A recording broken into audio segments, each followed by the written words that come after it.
Assalamualaikum warahmatullahi wabarakatuh.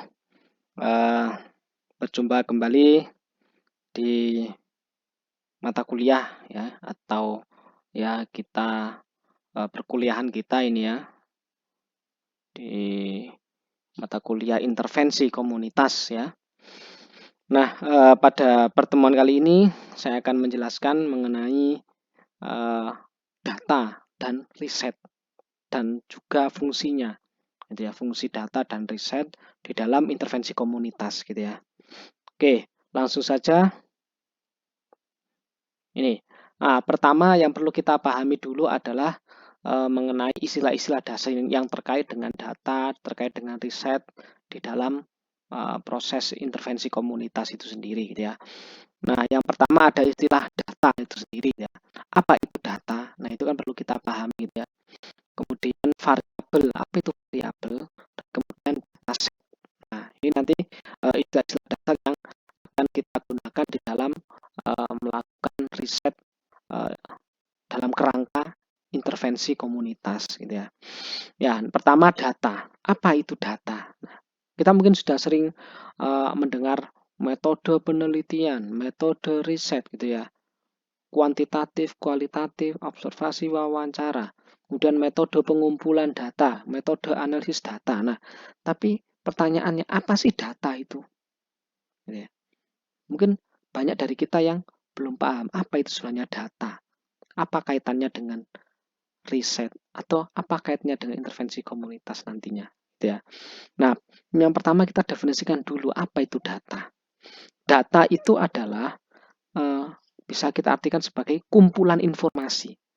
Jadi informasi-informasi yang kemudian dikumpulkan yang itu eh, mengumpulkannya atau pemerolehan kumpulan informasi itu dengan cara-cara tertentu, tentunya yang sesuai dengan kaidah ilmiah gitu ya. Dan data ini biasanya digunakan untuk apa? Ya untuk memahami suatu permasalahan tertentu. Dalam hal ini karena kita ngomong riset gitu ya, atau ngomong intervensi komunitas ya berarti ya data ini digunakan untuk memahami persoalan-persoalan riset atau persoalan-persoalan yang terkait dengan intervensi komunitas gitu ya. Tuh. Nah, kemudian ada istilah yang kedua yaitu variabel gitu ya. Variabel itu apa? Nah, dalam riset kita juga mungkin sudah sering mendengar istilah ada variabel gitu ya. Variabelnya apa? Variabelnya adalah konsep diri. Variabelnya adalah prasangka misalnya. Variabelnya adalah uh, sense of community atau rasa bermasyarakat. Variabelnya adalah perilaku prososial dan seterusnya itu ya. Sebenarnya apa sih variabel itu ya? Variabel itu adalah kalau kita dalam bidang psikologi kita menyebutnya ya atribut psikologis yang melekat yang dimiliki oleh individu. Jadi misalnya semacam ya misalnya konsep diri. Konsep diri itu kan artinya suatu atribut ya, atribut yang dimiliki oleh individu. Bukan konsep diri si A gitu kan ya. Atau kemudian misalnya kepercayaan dirinya, motivasinya, motivasi belajar, motivasi berprestasi gitu ya. Resiliensi. Nah, itu kan variabel. Artinya variabel ini adalah ya atribut psikologis, atribut yang berkaitan dengan yang mengandung apa aspek psikologis gitu ya. Yang itu melekat pada diri individu tersebut gitu ya. Itu variabel. Jadi bukan orangnya, tapi suatu atribut mental, atribut psikologis yang melekat pada dirinya, yang menjadi bagian dari dirinya. Dan ada yang mengatakan ya dalam tanda kutip mungkin semacam sifat gitu ya, yang berkaitan dengan sifatnya. Jadi bagaimana sih konsep diri dia? Bagaimana sih sifat dari motivasi belajarnya? Bagaimana sih regulasi diri akademiknya? Loh, itu variabelnya itu. Jadi sesuatu yang melekat pada orangnya, bukan orang itu sendiri tapi sesuatu karakteristik yang melekat pada orangnya, yang itu memang istilah itu atau atribut itu mengandung aspek psikologis itu ya, dan itu merupakan istilah yang khas dalam bidang psikologi. Karena kita ngomong variabelnya variabel psikologis ya, gitu ya. Kalau dalam bidang yang lain sangat mungkin variabelnya ya berbeda gitu ya. istilah-istilahnya itu yang digunakan berbeda. Kalau dalam psikologi kita ya tadi motivasi belajar, regulasi diri, perilaku prososial, ya tergantung psikologinya psikologi apa gitu. Misalnya kalau psikologi pendidikan ya regulasi diri, kalau psikologi sosial misalnya ya perilaku prososial atau prasangka kan gitu. Itu. Nah, kemudian ada istilah dataset. Nah, dataset. Nah, tadi kita udah memahami data ya. Sekarang dataset. Apa itu dataset? Nah, dataset itu adalah apa? Kumpulan variabel. Ya, kumpulan variabel yang di situ dia isinya mengenai topik tertentu. Misalnya kita sudah melakukan apa? Melakukan penelitian dengan menggunakan skala psikologi. Nah, ada tiga variabel misalnya yang kita ukur gitu ya dengan menggunakan tiga skala tentunya. Misalnya ada skala kepercayaan diri, skala apa locus of control, dan skala apa motivasi belajar. Nah, tiga skala ini, nah kemudian kita sebar ke responden, kemudian kita udah dapat hasilnya. Nah, hasil dari pengumpulan data ini tadilah gitu ya. Gitu. Dengan menggunakan skala yang untuk mengungkap variabel 3 ini tadi ya.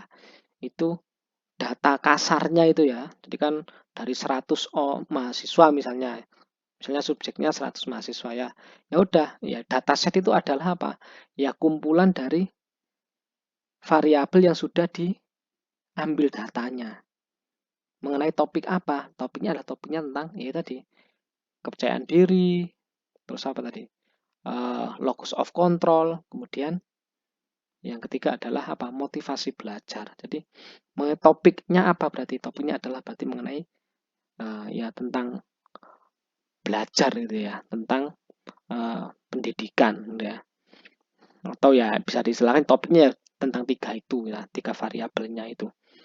Jadi dataset yang isinya adalah tiga variabel dalam bidang pendidikan kan itu. Persoalan mengenai motivasi belajar, hubungannya dengan kepercayaan diri dan locus of control ya. Itu. Jadi kumpulan variabel yang sudah diteliti gitu ya, yang sudah ada datanya. Jadi kumpulan data berisi tentang variabel-variabel mengenai topik tertentu. Gitu ya. Itu dataset. Gitu.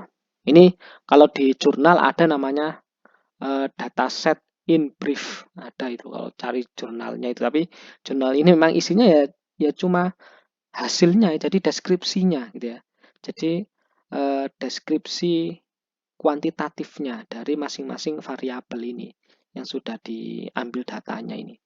Jadi rata-ratanya berapa, gitu, perbedaan dari segi apa misalnya jenis kelamin, misalnya dari segi usia gitu ya. Misalnya itu pokoknya statistiknya deskriptif yang digunakan untuk mendeskripsikan data ini gitu ya. Tuh. Jadi itu yang harus kita pahami pertama ya terkait dengan intervensi komunitas ini ya kan ini juga ada proses risetnya. Sebenarnya ini bagian dari proses riset ya. Intervensi komunitas juga di dalamnya itu mengandung proses riset. Makanya kita harus paham apa itu data, apa itu variabel, apa itu dataset. Gitu ya. Nah, kemudian, nah ini pertanyaan selanjutnya. Kenapa sih kok kita mengumpulkan data gitu ya? Kenapa kita mengumpulkan data? Gitu ya? Jadi di dalam intervensi komunitas ini ya, itu kita harus melakukan pengumpulan data. Data ini itu dilakukan dengan tujuan apa? Dia bisa harapannya ya, dia bisa dijadikan sebagai dasar yang sangat kuat, yang logis ilmiah gitu ya, untuk menentukan atau untuk mengembangkan apa program intervensi yang tepat gitu ya. Nah ini di sini pengumpulan data dilakukan di tahap apa? Di tahap analisis kebutuhan. Gitu ya.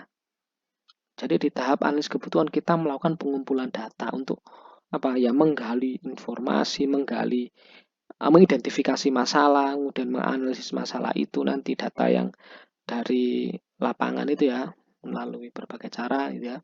Nah, itu kita gali kemudian kita analisis. Nah, hasil dari pengumpulan data itu tadi dan analisisnya kita jadikan dasar untuk menentukan apa sih kebutuhannya, kan itu. Baru setelah itu kemudian, nah dari berdasarkan kebutuhan yang sudah diketahui, maka inilah dasarnya gitu ya.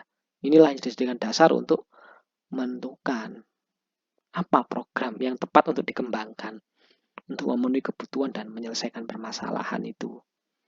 Kan itu ya. Jadi itu pertama, fungsi dari pengumpulan data. Gitu ya. Kemudian fungsi dari pengumpulan data gitu ya, dan alasan yang kuat menjadikan pengumpulan data itu sangat penting adalah ya ini pengumpulan data itu dijadikan apa? Dasar untuk apa? Mengevaluasi, untuk menilai efektivitas dari suatu program intervensi gitu ya. Nah, ini pengumpulan data ini dilakukan apa? Setelah implementasi intervensi. Jadi setelah selesai pelaksanaan intervensi, ya kita tentukan waktunya, mungkin 1 minggu kah atau 1 bulan setelahnya gitu ya. Misalnya, nah kita kemudian melakukan pengumpulan data. Untuk apa?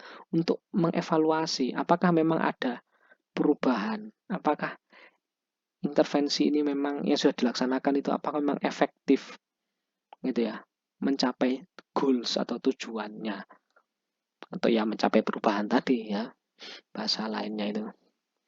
Jadi pertama dia fungsinya adalah sebagai dasar pengembangan program intervensinya, kedua dia fungsinya adalah sebagai dasar untuk menilai, mengevaluasi efektivitas dari program atau keberhasilan dari program intervensi itu.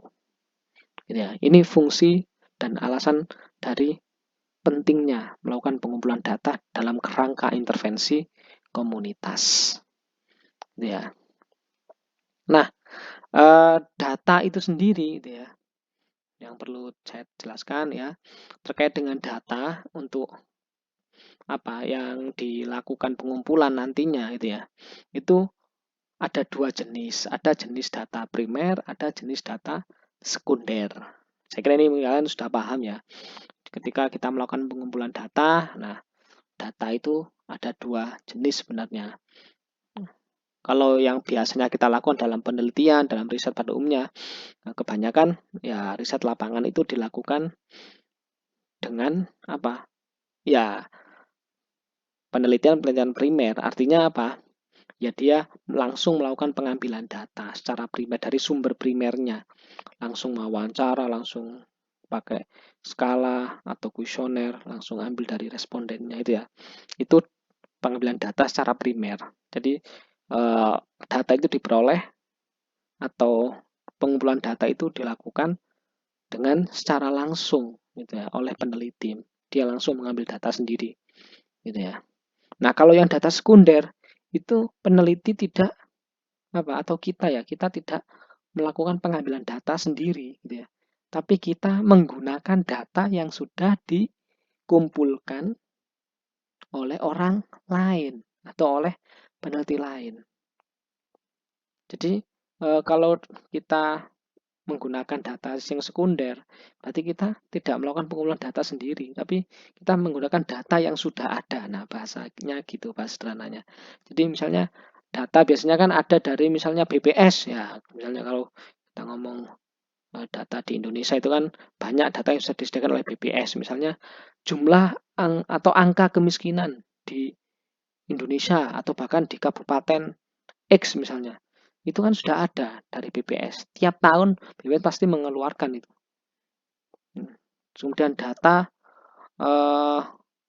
PMKS, ya, penyandang masalah kesejahteraan sosial. Jadi orang-orang yang miskin, terlantar, kemudian tuna susila, tuna wisma gitu ya. Kemudian apalagi? Ya pokoknya yang bisa dikatakan atau dikategorikan PMKS itu ya. Gitu ya. Itu. Itu sudah ada datanya. Nah, kita kalau membutuhkan kita ya bisa saja kalau memang apa sesuai ya kita pakai data itu gitu ya. Ya, data sekunder namanya, data yang sudah dikumpulkan oleh BPS itu kita gunakan gitu, sebagai dasar untuk ya, nanti melakukan analisis kebutuhan dan mengembangkan intervensi gitu ya. Itu misalnya gitu. Jadi tidak perlu observasi sendiri atau apa misalnya langsung mengambil data sendiri dengan kuesioner atau skala, tidak perlu ya. Bisa juga data sekunder ya. Kalau memang sesuai ya, kalau memang sesuai. Atau bahkan saling melengkapi juga bisa. Dua-duanya kita pakai juga bisa. Intinya tergantung pada kesesuaian dan kebutuhannya. Gitu ya. Itu mengenai jenis data gitu ya. Nah, jadi ini yang bisa saya sampaikan terkait dengan data dan riset gitu ya. Hubungan data dengan proses riset atau pengambilan data yang dilakukan di dalam kerangka intervensi komunitas gitu ya. Semoga bisa dipahami. Terima kasih. Wassalamualaikum warahmatullahi wabarakatuh.